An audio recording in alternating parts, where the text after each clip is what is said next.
Hey y'all, you're listening to Diagnosing Sitcoms and Movies, the DSM podcast. We help make mental health more comfortable by using Black movies and shows we know and love and culture to remove stigma.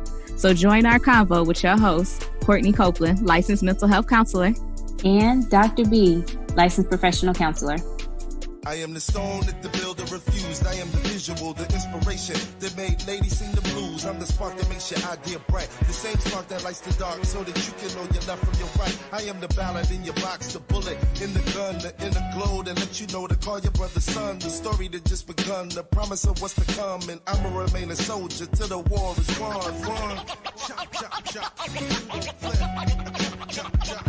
You gon' flip. Chop, chop, chop. You gon' flip. Chop, chop, chop. Chop, chop. New shoes, new shoes.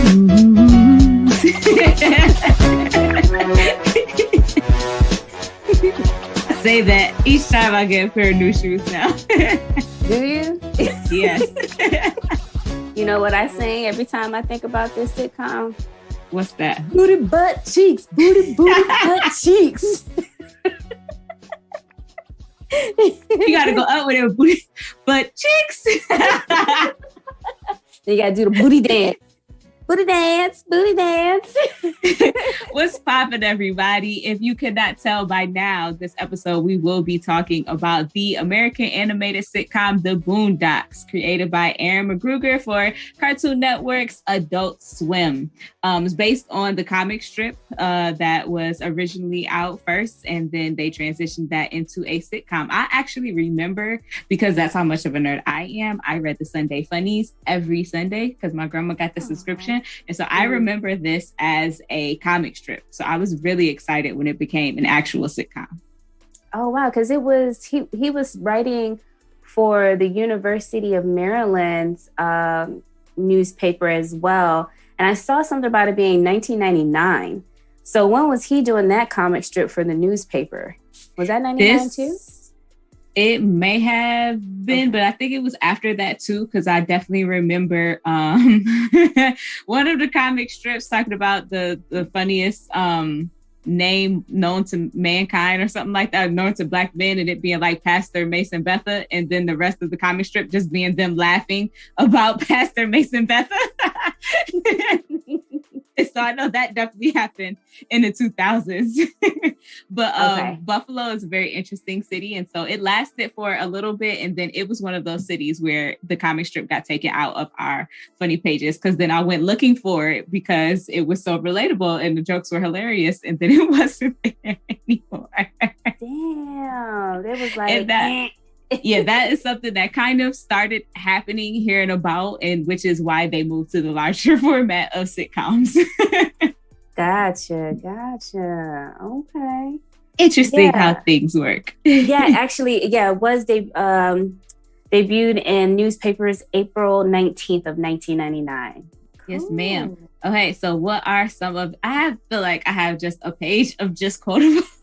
I mean, seriously, though, like, I was like, how am I supposed to come up with quotables? So I kind of went based off of my, like, most memorable and favorite episodes. I kind of went from there.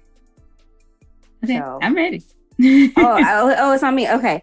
So, of course, you can't talk about the Boondocks without talking about two iconic episodes, okay?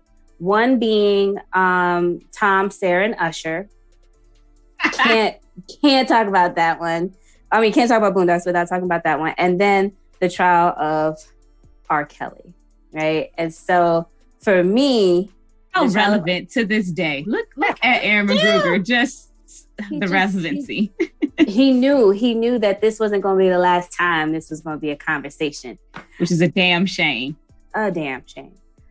So of course, you know, Riley is upset. He is like, R. Kelly is innocent. You know, he's like, I see P coming, I move. She saw piss coming, she stayed.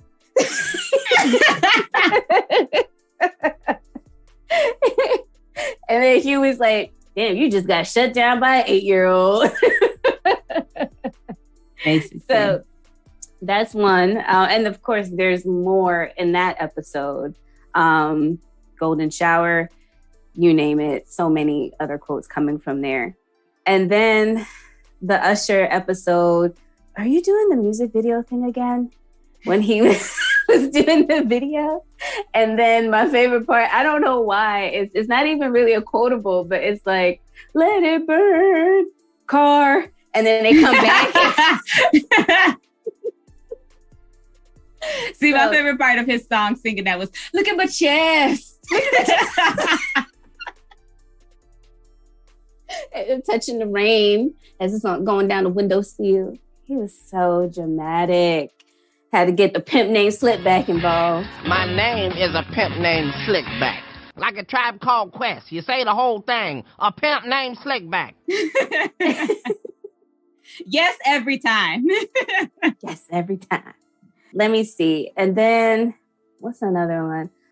Speaking of a pimp named Slickback, guess hoes coming to dinner when Pops, or not Pops, what's his name? Grandad. When he was like, you can't talk to a young woman like that. He was like, I'm sorry, sir. Where is the woman? That's a hoe.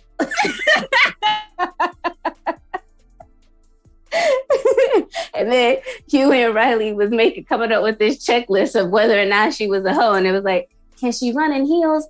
And see, I remember. Can she run really fast in heels? Because them little. Listen, because I've ran in heels before, okay? Listen, I feel judged. They added you. Yeah, I was like, well, I mean, at least I'm an honest hoe. Because honest hoes love the Lord. Honest hoes love the Lord. When we get shirts, if we get shirts, this was our first shirt. Honest hoes love the Lord. Please. Oh, and then a date with the booty warrior. When it's the days of the episode. I know. And that's what made it like stand out for me even more, because I was like, I remember this episode because of the name. And so Tom has to say during his support group, my booty is mine. It belongs to me. You cannot take my booty. And he does it when he's being held at a shank point by a toothbrush that Riley created. And he realizes, my booty is not yours. My booty. You can't have my booty. I know. Oh my gosh. So, I mean, those are just a few. I mean, I have plenty more, but I definitely want to hear some of yours because I know you have the best ones. Okay, so I want to start off by saying that some of the homophobia of this show with that, I don't know if it would, but because it's nostalgia. Bitch ass, faggot ass, punk ass, pussy ass, bitch ass, nigga! Oh my God. And how many times did he call Huey gay? That's nigga, gay. You gay. Nigga, you gay. Nigga, that's gay. Nigga, you gay. He was like, you literally think everything is gay. How could you not think this is gay? Did you know that the episode, The Itis, that's when Grandad makes his food? With his restaurant. That was actually good concept, might I add. That's the only episode that didn't mention the word nigga. Yep, every single other one. Damn, what a shame. and what's his Matter of fact, did you know that you could have a nigga moment? Yes, nigga moments. Learn that from one the Boondocks. Yep, used in my regular repertoire. One that we've just, I don't know why, recently started saying a lot in my family. Boo! Get off the stage, Granddad. I was like, what? Why are you booing? I had a moment. Sorry. Real recognize real. You looking kind of unfamiliar right now. You do recognize that light-skinned hoe is a hoe. Right. Damn, Riley has some of the best quotes, though. I mean, Senor Pinata! Hola, Señor Piñata. Stop it, boy! Stop it! Where's my belt? Woo! Woo! I must be blind, too, because I sure didn't see that ass whooping coming. Boy. Yo, how bad you gotta telegraph your punches for a blind nigga to see him coming, Granddad? Riley, the man obviously had a heightened sense of hearing. Oh, I thought Granddad had a heightened sense of falling. No, that's enough. Now, you just stop laughing at your granddaddy. It Yo. ain't that. What's wrong with you? Granddad had hit me written on his forehead in braille. I said that's enough. Okay, what you gonna do? Beat me? Maybe I should get a blindfold first. Okay, I'm ready. Wait, maybe he gonna fall on me. Riley, stop! Granddad, Rodney King just called and said, damn, I thought I got my ass whooped. This show was hella racist and homophobic. That's a bitch move, Santa. I'm coming for that ass till you pay what you owe. Wait, but why Riley didn't know how to spell or write his words? Questions that need answers. Because he wasn't paying attention in class. He was too busy calling his teachers nigga. How's a nigga gonna borrow a fry? Is a nigga gonna give it back? He calls everyone nigga. He calls me nigga. The teacher was so confused. Like, and next thing I know, I'm saying it back. And I think Riley as a character is summed up and when they are doing the fundraiser, and he said, "But why then I thought, what if this was a movie?" Look, fuck you. Fuck the plane you flew in on. Fuck them shoes. Fuck those socks with the bell on it. Fuck your gay-ass fairy faggot accent. Fuck them cheap-ass cigars. Fuck your yuck-mouth teeth. Fuck your hairpiece. Fuck your chocolate. Fuck Guy Ritchie. Fuck Prince William. Fuck the Queen. This is America. My president is black and my Lambo is blue, nigga. Now get the fuck out my hotel room. And if I see you in the street, I'm slapping the shit out of you. Iconic. Oh, God. But he's not the only one. And so as well as you know me, I feel that you would concur on how I spiritually relate to Huey. Oh, hell yeah. Jesus was black, Ronald Reagan was the devil, and the government is not lying about 9/11. Thank you. You better not dream of telling the white people the truth. You having that dream again? Ow! Mm-hmm. You're having that dream where you made the white people riot, weren't you? But I was telling the truth. How many times have I told you you better not even dream about telling white folk the truth? Mm-hmm. Oh, my gosh. And then he goes, You better learn how to lie like me. I'm going to find me a white man and lie to him right now. yeah, this show is hella funny. I love it. And then whenever I see white people just trying to relate too hard and just doing the most, I think of Harambe! Harambe! The foolishness. He was so convicted. So, but with that, I did not diagnose Huey because I felt like all of his paranoia was real. He was being spied on, followed, conspired against, obstructed. He had sufficient basis for all of these. He was justified, warranted, and had justification for all of his feelings that, the government was out to get him, because they were. He retired from domestic terrorism, yet they continued to still investigate him. Retired from domestic terrorism. Okay, so it's listed as his bio when they appear on the news. It said retired domestic terrorist. He gave that life up. I don't think you can retire terrorism.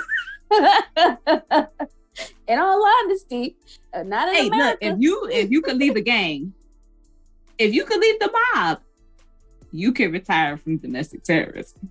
It's not since 9/11. You can't. Did you hear him? They're lying about 9/11.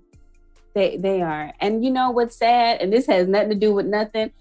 But when September 11 came around and all them documentaries came out, they outed the United States in them lies. So Huey was on it. That's only the beginning. That's just the ones that they're letting them tell. Right. Exactly. Anywho.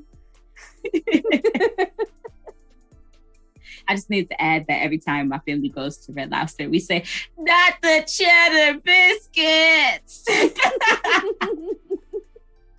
This show has given so much to the culture. Aaron McGruger, we appreciate you wherever you are, bruh. Thank you.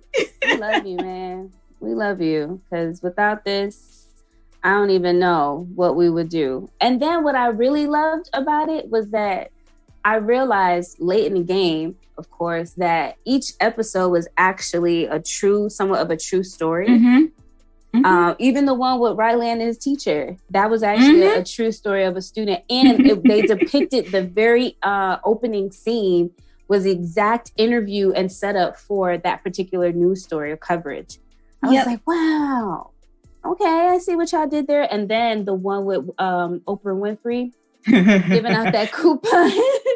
They had to edit that one because of fear of depicting actually doing harm to Oprah Winfrey. I mean, but they was doing harm to everybody else. Martin Luther King's episode, bruh. I was low-key offended. Niggas love to complain. Niggas hate to wait. Bruh. And then Al Sharpton was upset about that. He publicly criticized him for making him say the word nigga, because Martin Luther King would never say the word nigga. That's the point that he was making. Like, these niggas drove him to the point of saying nigga. He wasn't going to say nigga at first. He wasn't saying nigga at first. But then, you know what? Nigga!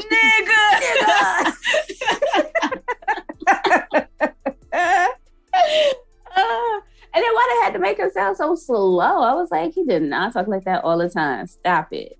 Play too much. Because everything he said was profound and moving. That's what it was. I suppose.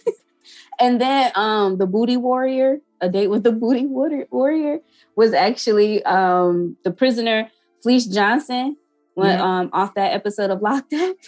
I like you. I like you. And I want you. Now, I tell you what. I like you and I want you. Now, we can do this the easy way or we can do it the hard way. The choice is yours. I was like, I can't. That episode was so uncomfortable, but it was kind of funny. But in my opinion, the peanut butter and grape jelly, though. No. Did you see like the real YouTube video of them really saying that? Yes. Oh my God. That's so nasty. I don't want no peanut butter and jelly no more. Mm-mm. Definitely don't want it in my booty. In your booty butt cheeks. I cannot. I have a real question for you. I have a real serious question. Okay. I'm ready. Is BET bad for Black people? Did you hear Martin Luther King when he said it is the worst thing? I know Beverly Ass was mad as hell. you know it, and they wouldn't air it. And did you know that because he gave so much shit or like at the beginning, like I want to say season 1, where he made them actually want to take off BET Uncut at night. That's why, because it was like, what is this for? Like, who are you helping by putting this out here? But BET Uncut taught a lot of people things. Out of pussy pop on the handstand. Pretty much. Pretty much. And no, pussy popping. And Nelly and that damn credit card swipe. Which was, in Nelly's defense, was the young lady's idea. He said because they had thrown all of it was prop money, and they had threw all of the prop money. And she was like, you got an ATM card, it works, it accepts all major credit cards. Trash. But do you feel like it's bad for Black people? I feel like BET started off as a good concept. And once Donnie Summers left, it just was trash. Once the second they took off Teen Summit, it started was decline. You know, 106 apart tried, but you can't hold a whole network on with just one show. And then Free and AJ left, and then nothing good has come from it ever since. I'm sorry, my Aggie Pride brother Terrence J, but you know it wasn't no good after they left. We love you. Things are better when you add "I love you" at the end. As Uncle Ruckus would say, there was powerful niggatry at work here. That's what happens at BET. Powerful niggatry. Because they could do so much. Like, literally, they could do so much. Like, why aren't HBCUs playing sports on BET? Why isn't there? Why did they do away with the nightly news and having news content on BET? Yeah. Okay, if it's just entertainment and you want to stick to music, why the hell y'all ain't playing videos no more? No. So just, you know, what else? But we ain't here to talk about them. We are here to talk. I just want you to know that McGruger absolutely hated BET, and he made it known on several different occasions. Yeah, but everyone that I know that worked for BET said it was a ghetto hot mess too. Like, folks ain't always getting paid on time, and they mentioned that in the little skits. And, you know, the people who were writing and doing the different things, didn't need to be there. Either way, neither here nor there. All of my friends no longer work for BET, so I can say whatever I want to about them because they're not paying none of my bills unless they want to, you know, sponsor the show. In which case, I love Viacom. Word, shout out to Viacom. Fuck them. Anyway, okay. Is it all right to cross dress for Christ?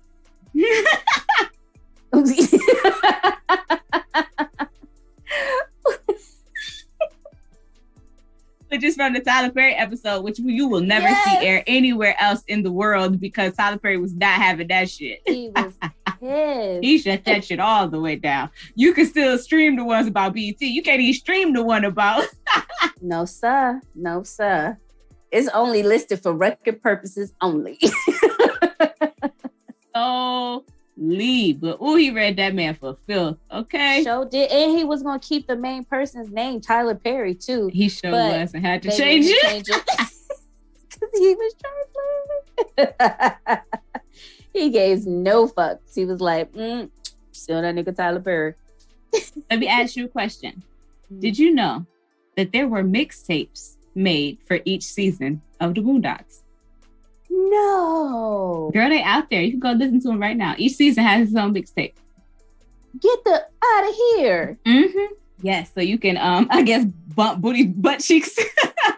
Oh, yes. Right when I pull up into the school parking lot. Booty butt cheeks. You gotta make sure you got you some kickers, though. You need some bass with that. Hell yeah. It's always the video for me. Ain't nothing but ass in the video. It's what you need for a successful music video. You have to have a certain level of ass content to ensure your success. Absolutely. It's like a ass ratio. Yeah.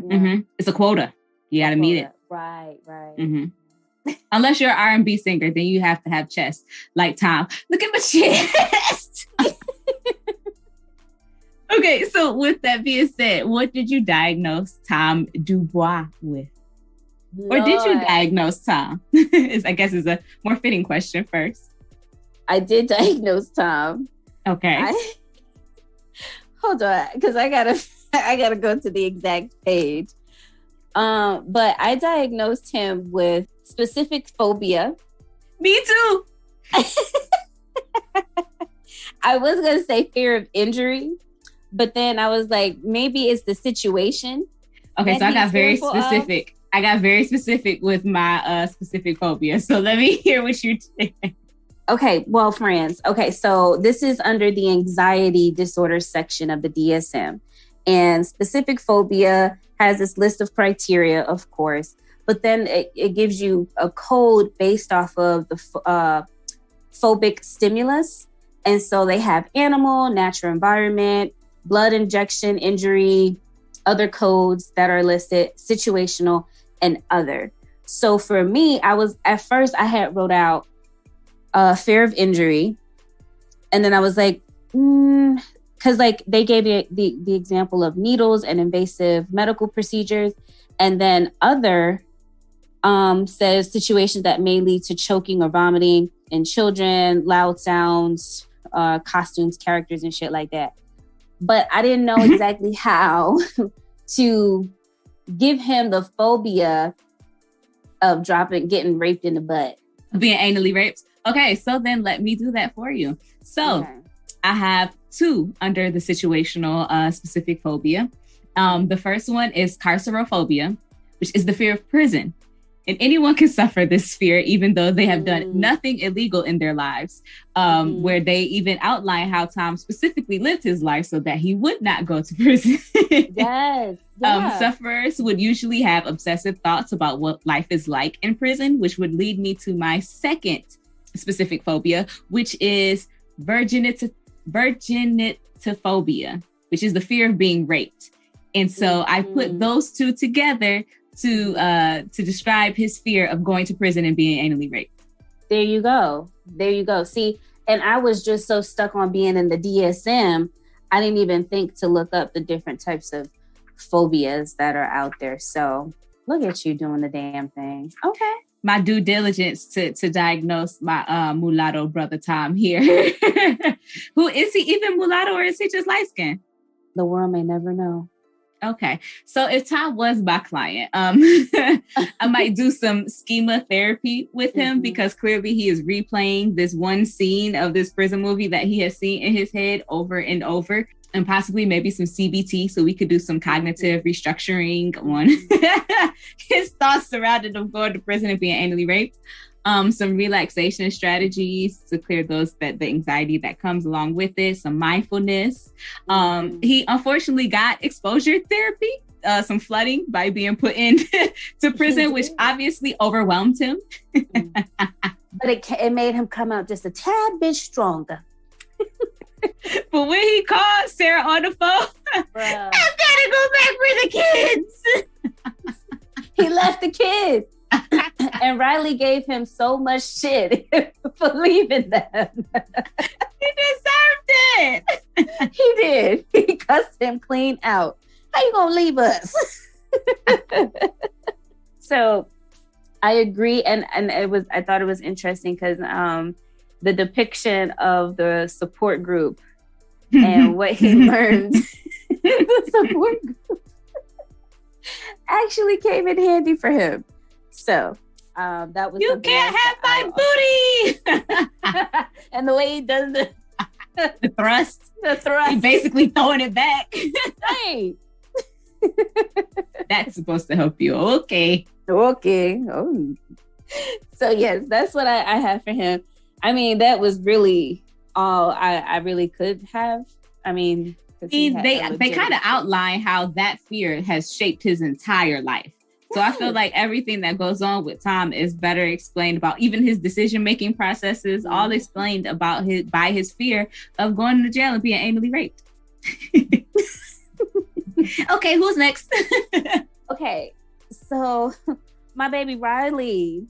Oh Lord, you go straight for the heavy. You don't want to go Riley yet? No. Let's go. Let's do it. Okay, so I don't know if you're going to agree with me. And I feel like I was reaching because honestly, I didn't want to diagnose Riley. But I went for a heavy hitter considering avoidant personality disorder. Wow. Okay. Yeah, please. Elaborate. Enlighten me. So my frame of thinking is that Huey and Riley are on a spectrum in my mind, as far as opposing ideas and understanding of the world and even personality, just based off of that. And I put them in clusters of the personality disorders. So Riley's on one end of cluster C and Huey's on cluster A, but we'll talk about that in a little bit. Huey is not diagnosable. We got, okay. I'm gonna let it slide, but okay. Keep going. Okay. But no, I like where you're going with this avoidant. I like what you're giving. Please continue. All right. So avoids occupational activities. This is the criteria. And basically, I'm thinking about all of Riley's interactions, especially his relationship with the two white guys. That now I'm not knowing their names. Ed Wunsler and Jen Rummy. Yes. First of all, why does he have this relationship with them? Why? More importantly, why do they, as grown men, have this relationship with him? Why? So anyway, he definitely fears criticism, disapproval, and rejection. And that was seen Thugnificent's episode when he's trying to get a chain to be a part of the group. And he didn't care about anything else besides the chain. And then to find out that the thing was fake at the end, he didn't care. He still put that thing on. It was still flossing in the sun. Do your chain halo? Does it wobble? Does it Then you tie it in a knot. Wait, is it platinum? Does it go? And then I'm willing to get involved with people unless certain of being liked. So that was, again, that Thugnificent episode with him. Shows resistance within intimate relationships because of the fear of being shamed or ridiculed. And so that to me is seen with Grandad and with Huey, and just, constantly not wanting to be considered gay and soft. Preoccupied with being criticized and rejected in social situations. Again, it reminds me of the Bob Ross episode when he goes and he was painting and he wanted to, he didn't want to be criticized. He wanted people to know that he was the one behind it. But Bob Ross was like, "No, we're going to do this illegally over here." The fake Bob Ross. Bob Ross. Is inhibited of new interpersonal situations because of feelings of inadequacy. So again, I feel like he had this whole thing of not wanting to be embarrassed, not wanting to seem weak or gay or not being liked. So he put on this persona even more so that he could fit in, but it also pushed people away from him. What are your thoughts? I freaking love it. What? I hadn't even thought about it that way, but I love it. I do want to add. What? I would like to add enuresis, Nocturne only, because if you do recall in the R. Kelly episode, he said, "Huey, remember when we was littler? And we used to sleep in the same bed, and I used to sometimes have a little accident." Huey said, "You still do." So am I going to get arrested now? So for those that may not know, enuresis is an elimination disorder.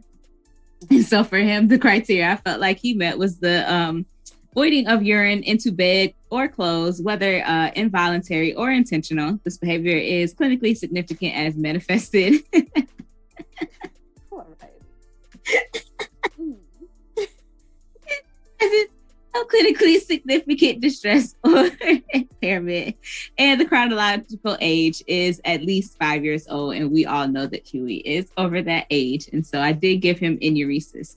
I do want to ask though, do you feel that he could potentially have the personality disorder and also have oppositional defiant disorder? So that's what I was thinking too. Of course, you can't diagnose. Well, not that you can't. It's not recommended to diagnose children with these types of avoidant behaviors because it may not be developmentally appropriate. So I was going to do the oppositional defiant disorder, and then of course I go to that. Not all Black boys are oppositional defiant.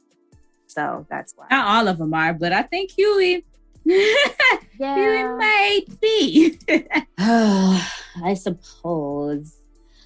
Yeah, I mean, especially when he cursed his teacher out. I mean, okay. So for that one, the criteria that I felt like he met was the often loses temper, is often touchy, easily annoyed, is often angry or resentful, often argues with authority figures, or for children, like with adults. And so he's always arguing with Grandad. He's clearly always arguing with his teachers. When Tom was his coach, he was arguing with him. Anybody that presented as an authority, he argued the Tom about R. Kelly. He did. Yeah, he made it hard for him and Huey because they couldn't get a babysitter. So Huey had to lock him up in the house. And so I felt like then Huey became the authority. And so then that's why they would bump heads. Often actively defies or refuses to comply with requests from authority figures or with rules. I mean, they literally had to shoot each other in the face with BB guns.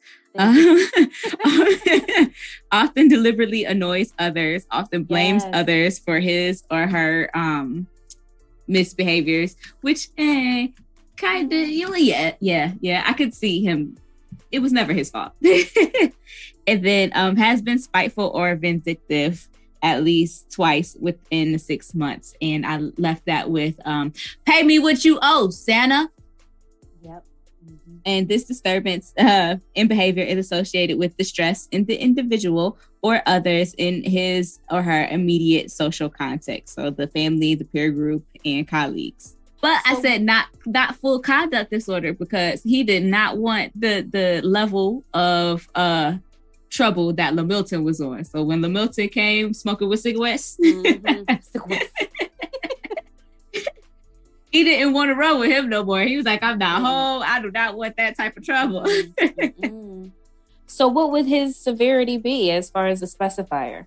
I felt like moderate because it's present in school and at home. Yeah, absolutely. Okay. All right. So we would do oppositional defiant disorder that would lead to avoidant personality disorder. Yes, but current in uresis. Oh, jeez. Now, the baby just wet the bed. Leave him alone. You still do. Shut up. Poor baby. Oh. Okay. Is that all you have for Riley?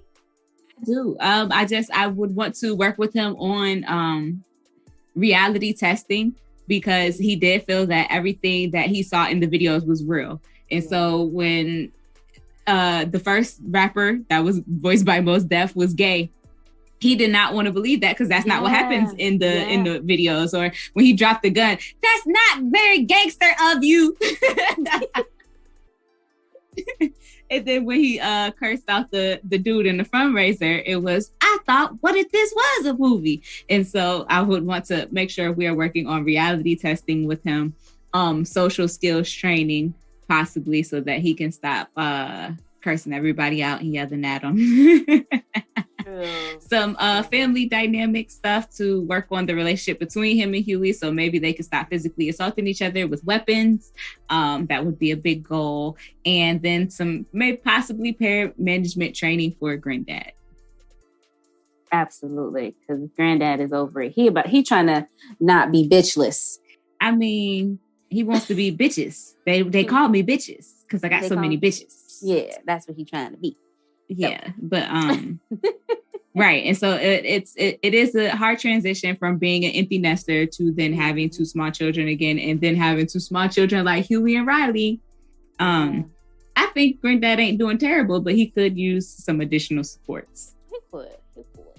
Besides Uncle Ruckus, because that's their only village is him and Uncle Ruckus. No relation. No relation.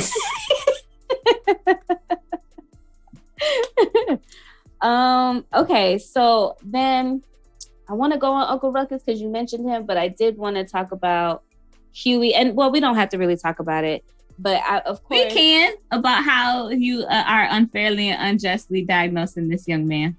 Oh, Josh, for me.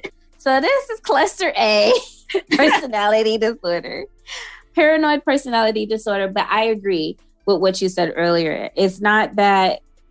Would this have been him if it wasn't him actually still being investigated and watched and surveillance? Then the FBI, CIA literally showed up. They did. And he did make some really good, valid points. And then it kind of makes me sad because even in situations like this, it's like when we have someone who becomes that militant and understanding the oppression of Black people and want to fight and stand up for our people, they're kind of considered paranoid because they start to pick up and realize certain truths that most people find it hard to believe. Not hard to believe. I feel like it's to the point where people refuse to believe them because it's easier to navigate through life without those truths. I feel like ignorance is bliss in that way, and people just are more willing to turn a blind eye to it because then they would have to adjust how they move throughout their everyday life in order to accept those truths more fully. Exactly. And like even just his understanding of the prison industrial complex and breaking that down, you know, during that episode, like Huey was insightful. He was knowledgeable. He even told told Riley, you know, maybe if we don't do that, what did he say? When Riley said Gangstalicious got shot and Grandad said again, and then Riley's like, we got to do something. He was like, I got an idea. Let's go to college so we don't end up like Gangstalicious, right? So, but like when you think about that statement alone, that is just pretty much the understanding of this entire sitcom is like Huey adding the actual consciousness and, you know, the thoughtfulness behind it. And then Riley is, you know, showing the stereotypical idea of what it means to be American, not just Black, but American in general, and seeing things on TV and taking it for the full truth. So I'll take away my paranoid personality disorder. But if I were to put them on that spectrum, that's where I would see them. Yes, I just wanted to share some of the truths that he said. Maybe there are forces in this universe we don't understand, but I still believe we make our own miracles. Santa Claus is an Illuminati agent walking towards the New World Order. Being the bigger man is overrated. Maybe I'm too young to know what the world is supposed to be, but it's not supposed to be this. It can't be this. So please, what makes your God any less made than his? The ancestors already bought and paid for our crown. All we have to do is wear it. Yes. Oh, put that on a shirt. Yes.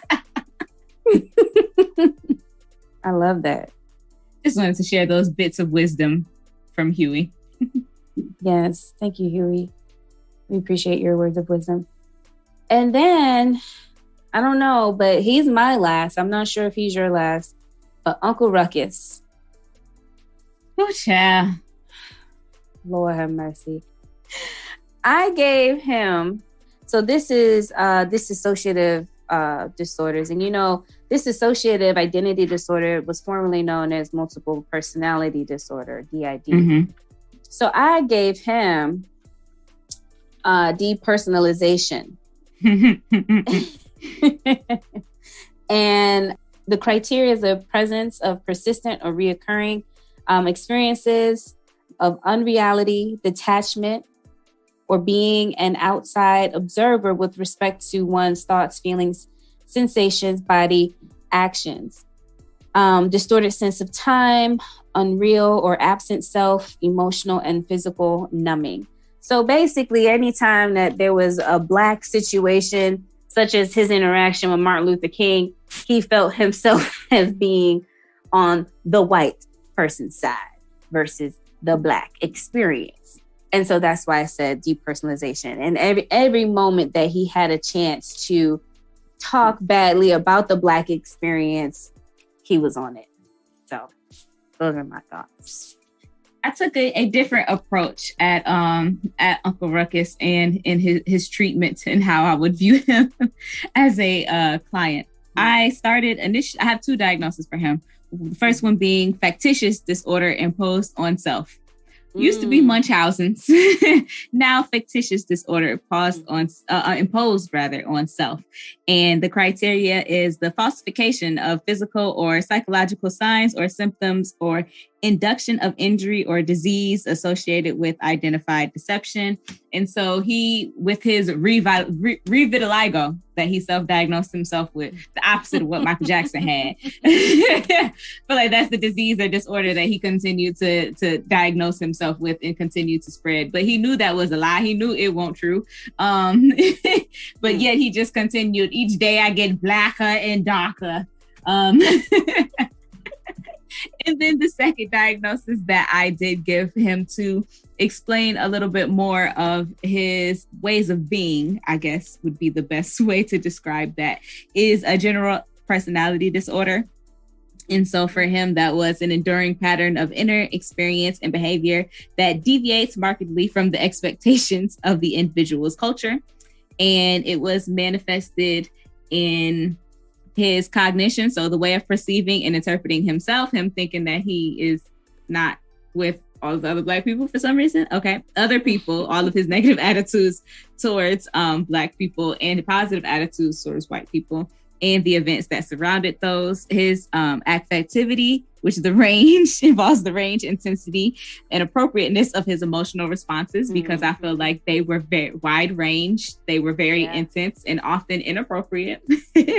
And then his interpersonal functioning. And so his workings and being alongside others, because even though he tried to often side with white people, like the time when he tried to speak to the police, they ended up just whooping on him. And then all of the negative interactions that he had with Riley and Grandad, and getting the demon, trying to get the demon of Stinkmeaner out of Tom with, nigga, get your Black ass out of here.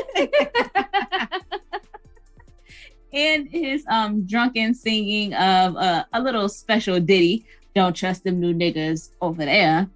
And then falling off the stage. And all of that was a result of his internalized racism and self-hate. I actually would refuse Ruckus as a client because I feel that he would need a white practitioner for him to even listen, yet alone participate in therapy. Indeed. I agree. You know how they say you're not supposed to turn away a client because it's unethical? Child, at the door. You got to go. Do this referral, sir, because I just can't. Take this referral, gone. Go to this white man so he could tell you the truth that you're looking for. But yeah, I like that. I like that diagnosis for him as well. Okay, and so then I just have like a quick, couple that I just want to run by you, get your opinion on. Okay, Ed Wuncler. Oh God. What do you have him with? Okay, so I have one, and then I have like a questionable another one. I have post-traumatic stress disorder. He went to Iraq. Absolutely. Yes. He was. They said he couldn't go out on no more missions because he was given the location because he was shit on himself. Yeah, that makes sense. And then when they were, I guess, fighting terrorism by trying to stick up that convenience store because the man was... They were dumb. They were just dumb. They caught the Xbox killer an hour later. Had we just went to his house first instead of the convenience store, we could have stopped. Thanks for the episode. Thanks for not snitching. Like, come on, y'all. They really should have got caught. They're just dumb. Bitches love emojis. Him and that stupid headset. I thought you were talking to me. Well, the greatness that is Charlie Murphy. I miss him so much. I would definitely medicate, possibly some hospitalization for Ed Wuncler. You think? Lots of DBT, social, emotional regulation, and interpersonal skills and stress tolerance. Definitely. Okay. And then Jen Rummy. I diagnosed him with delusional disorder. Yeah. I can see that. Yeah. I'm not even sure of what type. He's just delusional. Yeah, it's just delusional. I don't know what world he lived in. The one where the things they were doing made sense. I don't know, but he was going along with all of it, and I think he really believed that they were really doing stuff. And then they would be like, same time next week. Right. Right. Like this was normal. And then I have one that might be a little bit controversial. And so I need you to keep an open mind with me, because you know I reach. Girl, me and you both. It's okay. So I diagnosed Sarah, Tom's wife, with fetishistic disorder. And her fetish being Black men and perceptions of Black power masculinity. Is that a personality disorder? It is under the paraphilic disorders. Oh, paraphilic. And so over a period of at least 6 months, recurrent and intense sexual arousal from either the use of, or with this one specific case, it would be the highly specific focus of powerful Black male masculinity as manifested as fantasies, urges, or behaviors. These fantasies, sexual urges, or behaviors cause significant distress or impairment, and it's not limited to articles of clothing or devices. And so like her thing with Usher, her thing with Barack Obama, and then come to find out she fucked Barack Obama. Right. And then Tom kept trying to be like your hubby, right? And like their whole relationship. And then the time that Steve Meaner possessed Tom, and then he fucked her, and then she was like, yeah, I like this. And you're not even going to question how he's acting in a manner of which not the way your husband acts. You're just going to let him enter you. Okay. Well, okay. So, all right. What would you specify as far as in a controlled environment in full remission? I wouldn't. It's not a controlled environment, and she's not in remission. It's active. It's current episode. Recurrent. I think I can't argue with that one. That was actually a pretty good one. That's a good one. Good reach. Thank you. Thank you. Thank you. I love it. So, okay, what would you do as far as her being your client? That's not my specialty. I would have to refer her to a sex and intimacy therapist for her to get some specialized treatment, because I want her to receive all the help that she so severely needs. And that's if she thinks this is even a problem, though. Maybe Tom can refer. Maybe a pimp named Slickback can refer her to a sex and intimacy therapist. That's who you refer her to. A pimp named Slickback. Know where all my hoes are at all times. Where are you at? Thank you, Grandma. Oh, that was some of Cat Williams' best. Okay, so a special thing I wanted to share with you. Did you know that in 2019, it was announced that Sony Pictures Animation would possibly be producing a reboot that would premiere in 2022, and Aaron McGruger would actually be involved with this one, because last season of Boondocks he was not, and we could tell the difference, child. Yes, but and HBO has said that they would pick it up for 2 seasons. Each season would consist of 12 episodes. But here's the bad news. We don't know if that is going to continue to go through with the passing of John Witherspoon. And so, R.I.P. Grandad. We miss you. We love you. I know. I had to give the good with the bad. But I also want to take this time right here to say, fucking Regina King. She did that shit. It's even funnier now, like, because I'm like, I can just imagine her in the booth doing Riley. Like, nigga, you gay. Right? Good voice. I love it. I love it. She's so talented. And Alicia Keys was supposed to do one of the voices. I think was supposed to have been possibly Huey. I'm not sure which one, but she couldn't get her schedule to line up because she had a lot going on at the time. And so they just asked Regina if she felt like she could change her voice and do the other one? And she said, yeah. And she would even sometimes like do them at the same time. So she would have conversations with herself as Huey and Riley in the booth, which I think is pretty cool. Okay, so I just also wanted to highlight all of the truths that were told, all of the historical references, and Granddad's recollection of things. Just, this nigga went and got a motherfucking raincoat. Damn, what's eating you? A goddamn German Shepherd. That's what's eating me. Where was you? I had to go back to the apartment because I forgot my raincoat. You went to... This nigga went to get a motherfucking raincoat. I can't believe you. He said they've been doing this fire hose stuff all week. I thought we all bring raincoats. Damn it, Robert. Who the hell shows up to a march with a raincoat? Bet you wish you had your raincoat right now. You son of a... Poor Grandad. He didn't get no credit when he was up there with Rosa Parks. He was like, so we're going to jail. I didn't fully diagnose Grandad, so I didn't really mention it, but I would want to further assess him for possibly some type of mood disorder, possibly bipolar, because he seemed a little bit possibly like he could have been dealing with depression. I mean, technically, he lost one of his children, as well as Huey and Riley lost one of their parents in the car accident that killed their parents, resulting in them to come live with him. And then there was like the weird girlfriends that he would have, like Crystal and Ebony Brown and the killer Kung Fu wolf bitch Luna. That shit was crazy. And so even if he does not have a full diagnosis, I would possibly look at getting Grandad a mood stabilizer, possibly some psychoeducation, and family therapy overall to help him better handle Huey and Riley. Yeah.